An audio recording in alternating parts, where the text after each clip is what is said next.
Mi nombre es Francisco Tomsic, soy un artista nacido en Uruguay, en Sudamérica. Esa es la razón por la que ahora voy a hablar en español, que es mi lengua materna.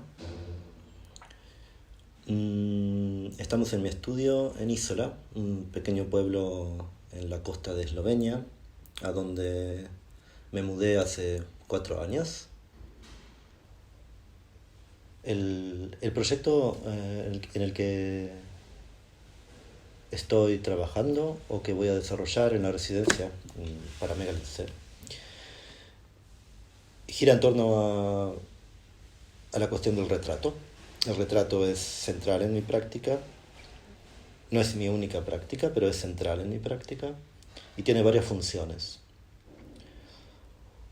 Una de esas funciones es la posibilidad de producir diálogos consensuados entre al menos 2 personas durante la producción del retrato y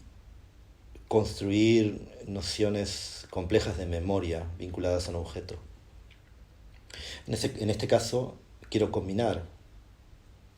ello con una idea formal que viene de un proyecto que realicé en el año 2010, en el cual el espejo, como soporte del retrato, permitía ciertas funciones adicionales a través del reflejo. El proyecto se llama Signs to Those Who Are Far Away y está extremadamente relacionado con la cuestión de más que de la migración, de la distancia, especialmente de la distancia de los amigos, de las personas con las que solo hablamos por teléfono o vemos a través de vídeo o teleconferencia normalmente, y con los cuales voy a trabajar, al menos con 6 de ellos, 6 amigos míos que viven lejos, en este proyecto en el que la función de retrato se articula a través de la función del espejo, o de una de las funciones del espejo.